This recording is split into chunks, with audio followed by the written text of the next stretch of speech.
la sans-papier, c'est affiché. Une grande manipulation. Tout ça, c'est une grande manipulation. Pourquoi nous agressent-ils? Ils nous agressent parce qu'ils envient notre pays qui est le paradis sur terre. N'allez pas chercher ailleurs. Le paradis dont on parle dans la Bible, c'est notre pays. C'est un pays qui pèse 24 000 milliards de dollars, soit le PIB de toute l'Europe et des États-Unis réunis. Amen.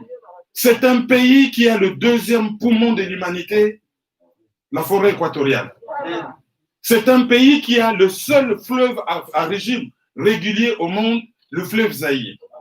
C'est un pays qui a les lacs les plus poissonnés du monde, les lacs Tanganyika ou les poissons-mer de vieillesse. C'est un pays continent. C'est un pays qui a de la neige en permanence sur les Rwenzori.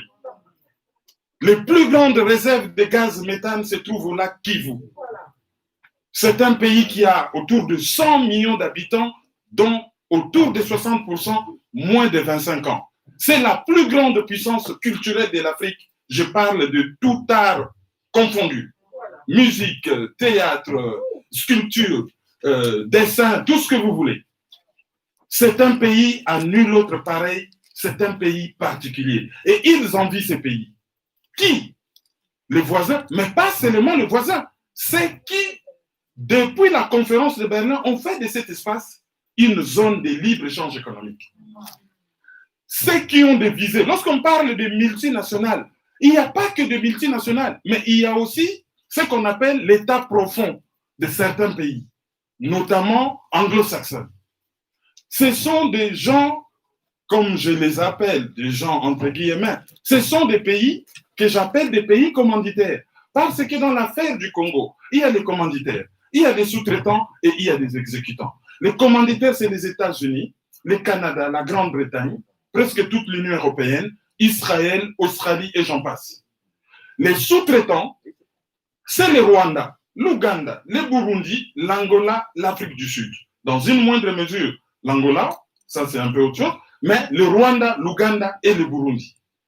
Les exécutants, c'est ceux qu'on trouve à Kinshasa, c'est-à-dire les occupants, ou si vous voulez le pouvoir de Kinshasa, son opposition d'accompagnement, ainsi que tout le circuit des Nations Unies, la MONUSCO, Radio Okapi, et on n'oublie pas la ribambelle d'ONG, parce que derrière chaque correspondant d'une ONG se cache un honorable correspondant.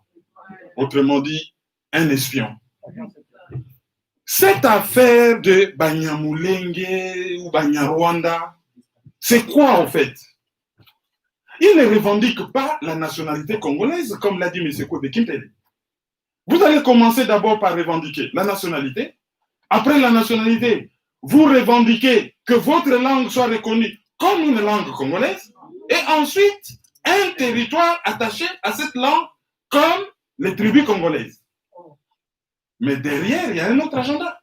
Pourquoi les Américains ont choisi le Rwanda pour nous agresser? Pourquoi ont-ils choisi un pays de 26 000 km², 11 millions d'habitants actuellement, qui sortait d'un génocide, un pays exsangue à genoux, qu'ils ont équipé, armé pour nous agresser? Ce qui s'est passé avec la guerre de 96, c'est comme si vous me dites qu'un bébé a tabassé un champion du monde de karaté.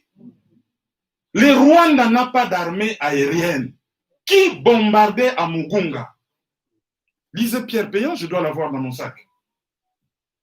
On nous a dit que l'AFDEL a traversé le pays à pied. C'est faux. Ils ont traversé le pays avec des avions fournis par la société américaine American Mineral Field, ou Amphi, devenu Adassa.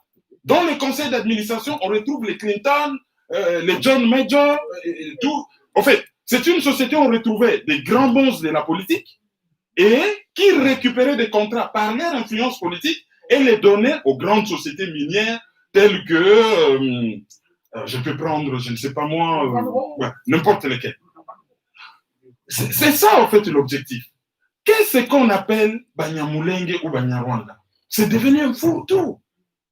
Là-dedans, nous avons à la fois, dans leur entendement, à la fois, ceux qui sont venus au Congo par l'opération Banyarwanda, c'est-à-dire des personnes que les Belges ont pris pour travailler dans des plantations ou dans les mines au Katanga.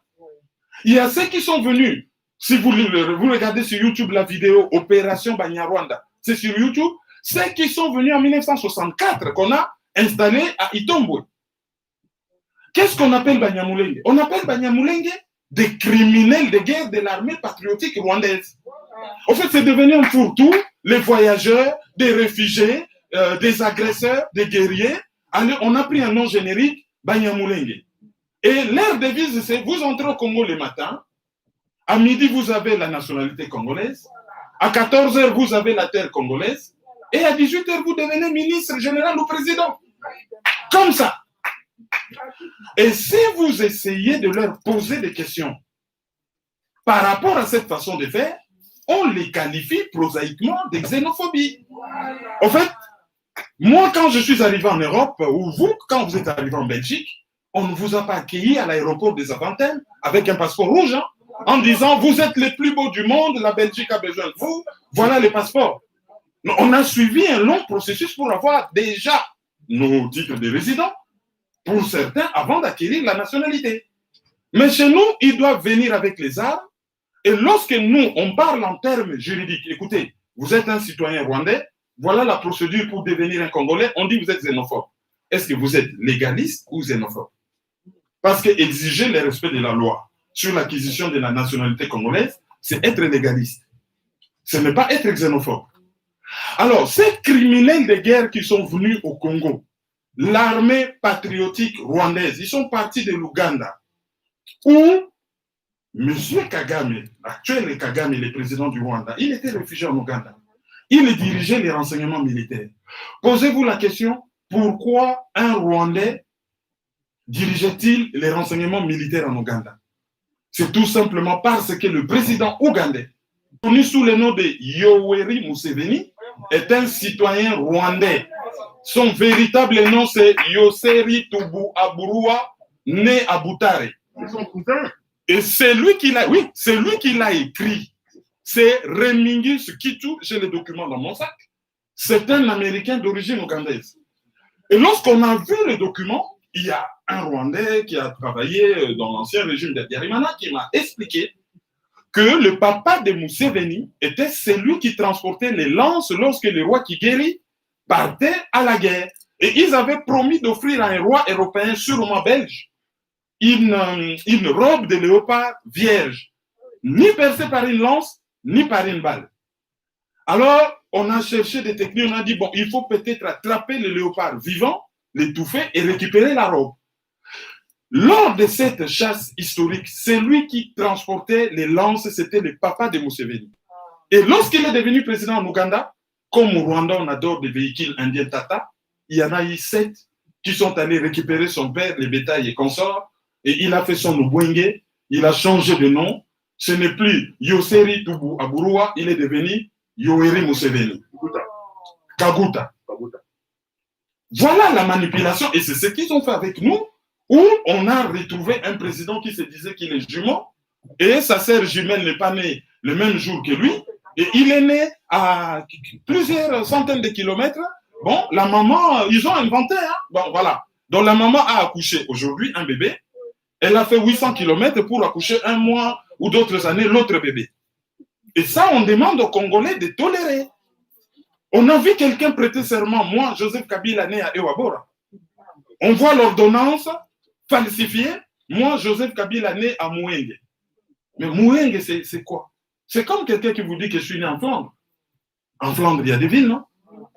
Je suis né à Anvers, je suis né à Mechelen, je ne suis pas né en Flandre. Et ça aussi, les Congolais doivent tolérer. Alors, cette histoire de Banyamulenge, ça cache quoi? Ça cache toutes les agressions que le Congo a connues. D'abord par l'armée patriotique rwandaise. Lorsqu'ils sont arrivés à Kinshasa, en amenant un Congolais devant comme mot de passe pour entrer dans le logiciel Congo, le mot de passe pour entrer au Congo, c'était Laurent Désiré Kabila. Parce que sa présence faisait passer l'agression du Congo comme étant une rébellion et non une agression. Pourquoi? Parce qu'une rébellion est un problème interne résolu par les droits constitutionnels. Une agression, c'est un problème international résolu et par les droits internationaux tout court ou les droits internationaux humanitaires. L'objectif, c'était d'éviter de tomber sous les coups de la résolution 3314 du 14 décembre 1974, 33e Assemblée générale des Nations Unies. Lorsqu'ils sont arrivés à Kinshasa, Laurent Désiré Kabila leur a dit de partir. Il y a une vidéo où il disait un ministre d'État a disparu. Lui, il est ministre d'État au Congo, on dit aux Rwandais de partir. Si vous voulez, je vais passer la vidéo, c'est quelques secondes. Ok. Juste pour qu'on reste dans Oui, Bizima Karara. Non, c'est Karahamoueto Bizima.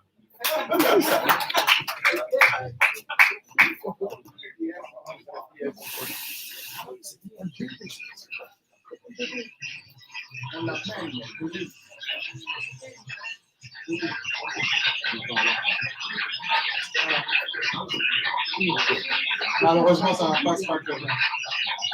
On perd pas le temps. Bon. Au fait, il était en train de dire aux Rwandais de rentrer chez eux.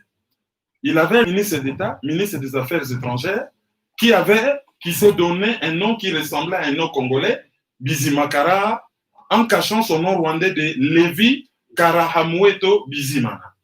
Alors, quand il a dit aux autres de partir, les ministres voulaient partir. Laurent Désiré Kabila lui dit, mais pas vous, je m'adresse aux Rwandais.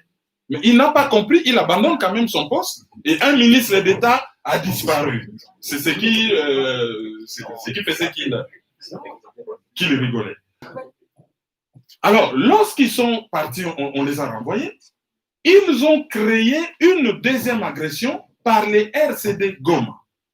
Alors, lorsqu'on entend dans toutes les radios, ah ouais, mais le Rwanda a agressé le Congo, ils sont dit non, c'est pas nous, c'est pas nous. Alors, ils ont appelé un professeur congolais qui était à l'université de Makelele, Wamba Diawamba. Ils l'ont encore mis devant comme Laurent Désiré Kabila. Il a revendiqué que nous sommes des Congolais et nous combattons le pouvoir de Kinshasa.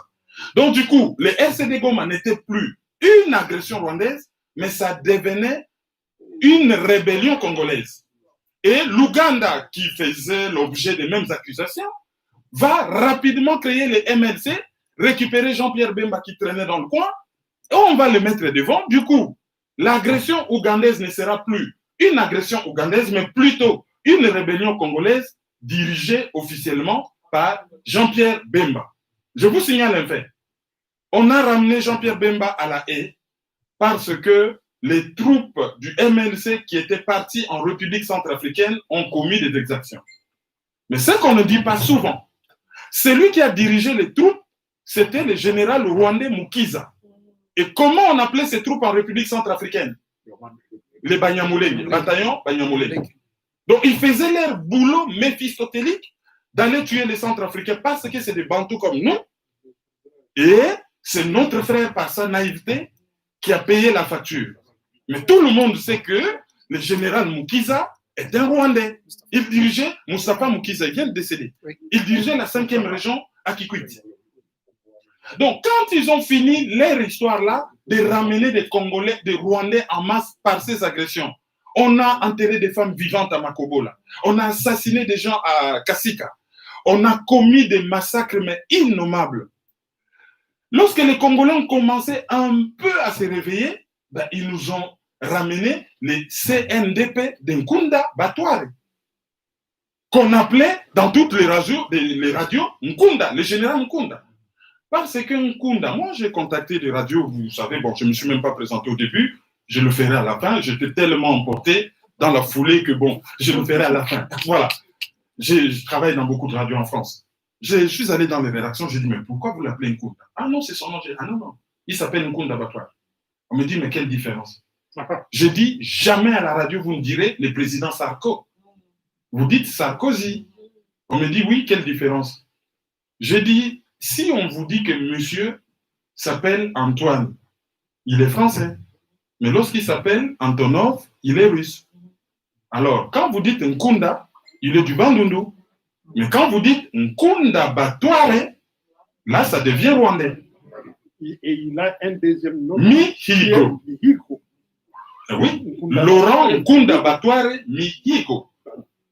Donc, les CNDP, c'était encore une agression rwandaise déguisée.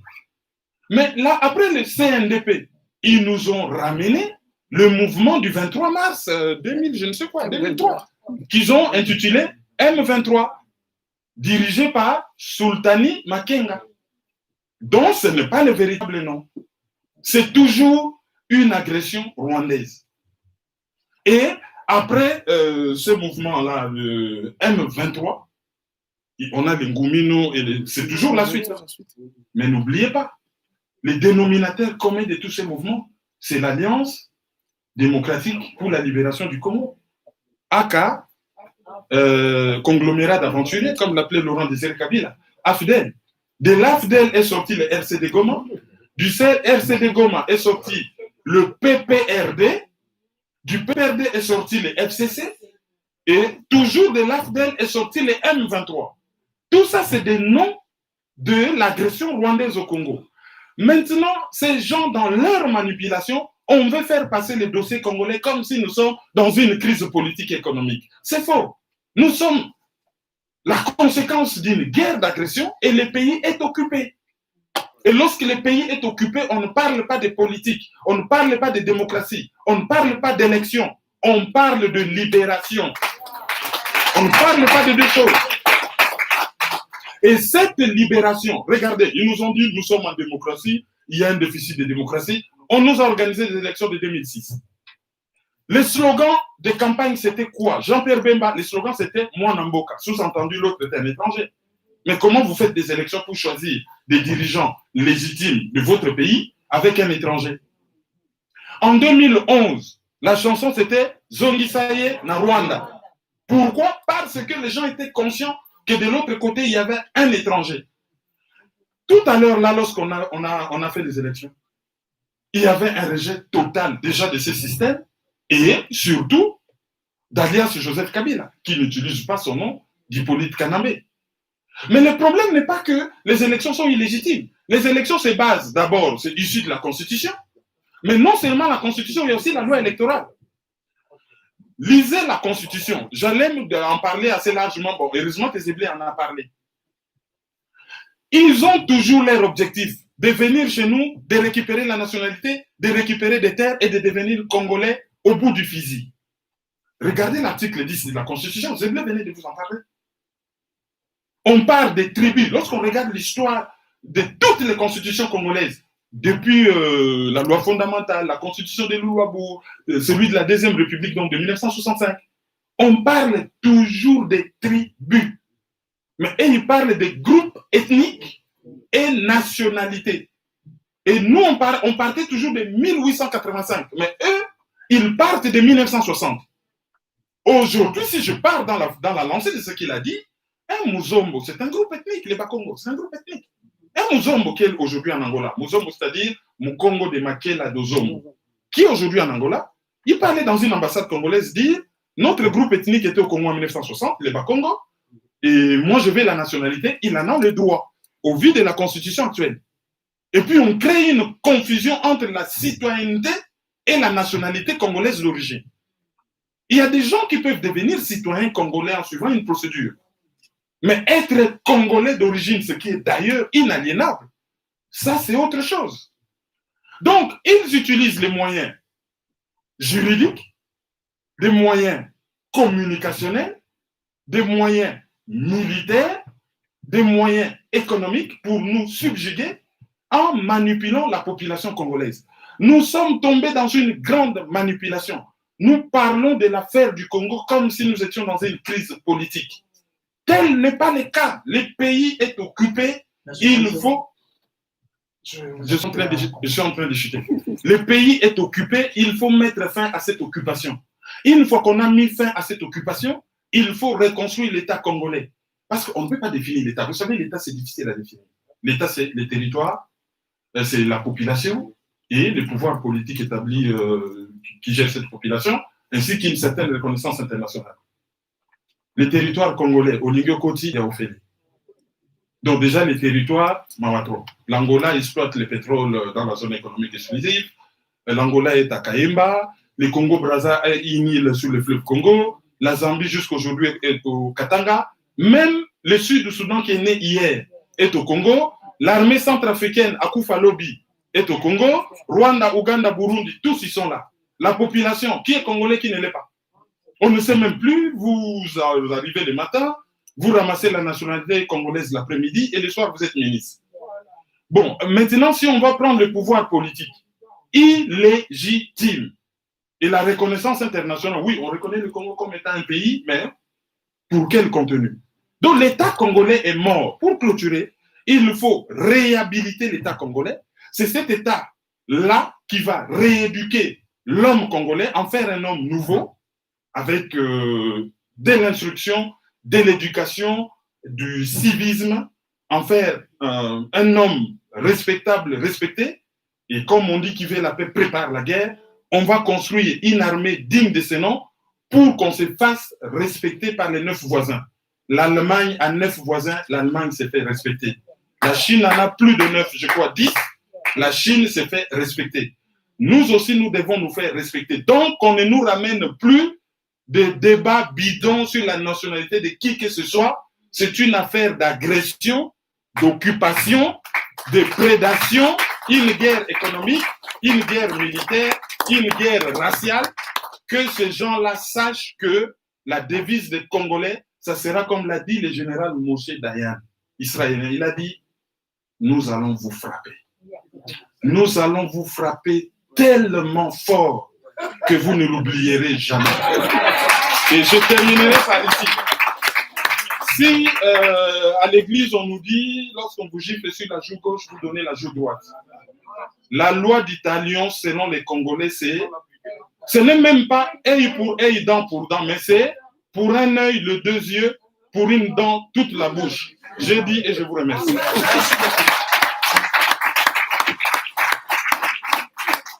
Thank you.